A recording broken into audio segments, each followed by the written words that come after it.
Welcome to Mixtape Videos. Today we're continuing our rankings of the top 10 players at each position, and this week we're ranking the top 10 power forwards. Make sure you watch our top 10 point guards, shooting guards, and small forwards videos to see who we rank as a top 10 in those positions and to hear about the criteria we used for these rankings. But for now, let's get started with the top 10 power forwards.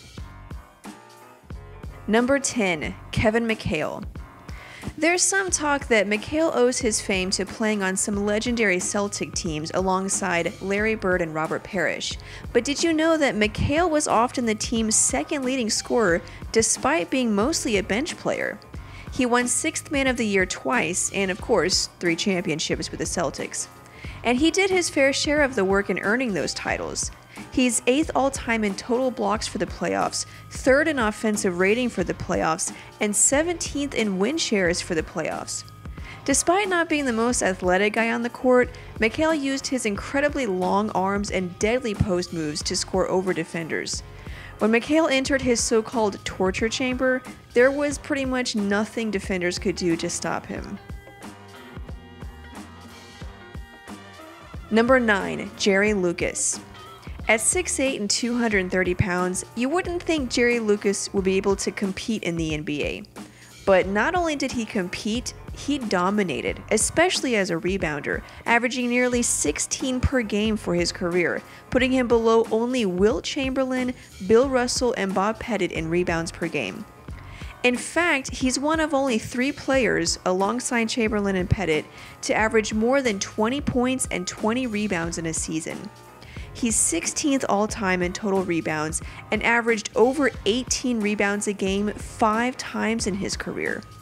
When people think of dominant inside men from the 60s, they often think of guys like Wilt Chamberlain and Bill Russell. But Jerry Lucas was always right up there with those guys when it came to rebounding, even beating Bill Russell in total rebounds in the 67-68 season. He won Rookie of the Year after averaging 18 points and 18 rebounds in that season, and won a ring in 1973 with the New York Knicks. Number 8, Dolph Schayes. If you had to think of the very first so-called stretch 4, the one who brought outside shooting to the power forward position, you might think of Dirk Nowitzki, Kevin Garnett, or maybe even Larry Bird. But Dolph Schayes could easily be credited as the first power forward who could shoot from pretty much anywhere. In addition to his 18.5 points a game, he also averaged 12.1 rebounds, putting him at 16th in rebounds per game. His shooting touch revolutionized the post position. He even led the league in free throw percentage for several years.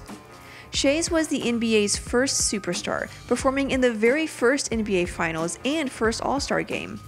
He won a ring in 1955 in a series where he averaged 19 points and 12 rebounds and probably would have won Finals MVP if the award existed. He was top 10 in points and rebounds every year for pretty much his entire career, and even won Coach of the Year in 1966 after retiring as a player. Number 7, Elvin Hayes. Hayes actually came into the league as a center, but was moved to power forward to take advantage of his scoring abilities, which included a deadly turnaround jumper. Hayes is actually 9th all-time in total points. What's even more impressive than Hayes' scoring ability was his defense and rebounding. With career averages of 12.5 rebounds and 2 blocks, he's 14th in rebounds per game, 4th in total rebounds, 12th in defensive rating, and 8th in defensive win shares. His team usually struggled in the playoffs, but Hayes certainly did his part, averaging 23 points, 13 rebounds, and 2.6 blocks in the postseason. That puts him at 11th in rebounds per game in the playoffs, 5th in blocks per game for the playoffs, and 5th in defensive rating for the playoffs. He won a championship in 1978, won the scoring title once, led the league in rebounding twice, beating out Kareem Abdul-Jabbar both times, and was top 10 in just about every major statistic each season during his career. Number 6, Bob Pettit. Bob Pettit had a relatively short career, but he certainly made the most of his 11 seasons in the league, averaging over 26 points and 16 rebounds in that span. That puts him at 8th all-time in points per game and 3rd all-time in rebounds per game behind only Wilt Chamberlain and Bill Russell. Despite only playing 11 seasons, Pettit is 17th in total rebounds.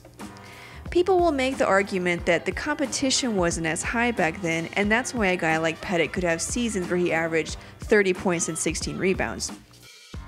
However, keep in mind that some of Pettit's contemporaries were Bill Russell, Bob Cousy, Dolph Schayes, who we already learned about, Elgin Baylor, Wilt Chamberlain, Oscar Robertson, and Jerry West, just to name a few.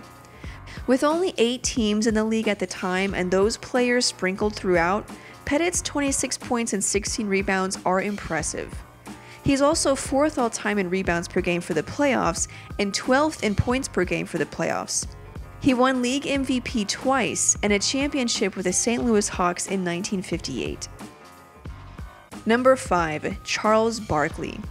Barkley is top 20 in total rebounds and rebounds per game, and top 15 in those categories for the playoffs.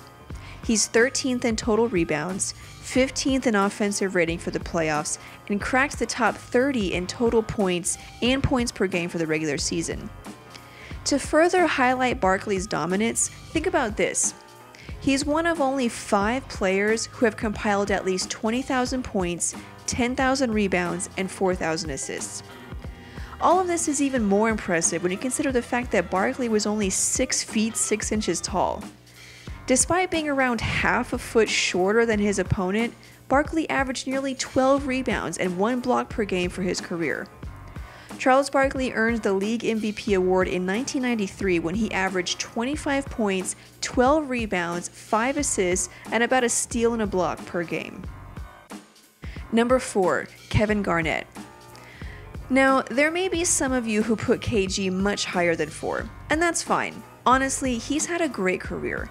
He's top 20 in total points, blocks, and defensive rating, 9th in total rebounds, and 8th in total win shares. Garnett pretty much did it all in Minnesota, becoming one of only 3 players to lead his team in all major statistics for a season. He did his best to lead his team to a championship, but it just didn't happen. The Timberwolves were knocked out of the first round 7 times and made it to the conference finals once in Garnett's 8 seasons with the team. In Boston, he became the defensive anchor and vocal leader of a championship team where he won Defensive Player of the Year after winning the MVP award in Minnesota. Number 3. Dirk Nowitzki. Many people would put Garnett or even Barkley over Dirk. If you've been a long-time subscriber to the channel, then you already know how we feel about Dirk. After all, the very first video we posted was a Dirk montage. It's true that Garnett and Barkley were better defensive players, but no one can stop Dirk's scoring abilities with his patented one-legged fadeaway. And he's actually not as bad as a defender or rebounder as ESPN would have you believe. He's 10th in defensive rebounds and 10th among active players in blocks. But there's no doubt that Dirk led his team to victory by scoring. He's 7th all-time in total points, 8th in offensive win shares, and 7th in total win shares. He's also 13th in points per game and win shares for the playoffs. Garnett may not have had great teams in Minnesota, but let's not act like Dirk played with a trio of all-stars his entire career. In fact, the year he won a championship and finals MVP, the team's second leading scorer was the 6th man. He also has a regular season MVP award under his belt and is one of 5 players with an NBA player career average of 25 points and 10 rebounds. Number 2. Karl Malone. To paint a simple picture of how great Karl Malone was, listen to this. He's a 2-time MVP, 2nd all-time in points, 6th in rebounds, and 3rd in win shares. That pretty much says it all. Malone was a beast. In one of our early videos, we even explored the question of whether or not Karl Malone was better than Tim Duncan. The answer was no, but it's closer than you think. He's also 13th in points per game for the regular season, 16th in points per game for the playoffs, 1st in defensive rebounds, and 10th all-time in total steals. He was the model of consistency. Despite playing until he was 40 years old, Malone has career averages of 25 points and 10 rebounds. Now, some will say Malone was great because of Stockton. Well, who's to say Stockton wasn't great because of Malone? Either way, the two were great in their own right, and Karl Malone, despite not winning a ring, has definitely earned this spot. Number 1. Tim Duncan.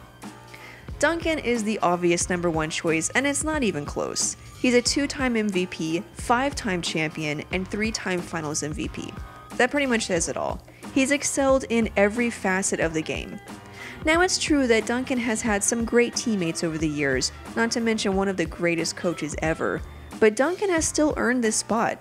He's 7th in total rebounds, 5th in total blocks, has the 2nd highest defensive rating ever, and is 6th in total win shares. He also performed well when it mattered most, in the playoffs. He's top 10 in total rebounds, total blocks, blocks per game, and PER for the playoffs, and is second only to Jordan in total win shares for the playoffs. And that's barely scratching the surface. He's also top 15 in total points. Basically, Duncan did it all. He is easily the greatest power forward of all time. So what do you think of our list? Is there someone we left out? Let us know in the comments or on Twitter, Facebook, or Tumblr. Don't forget to thumbs up this video and subscribe for more NBA mixes and top 10s.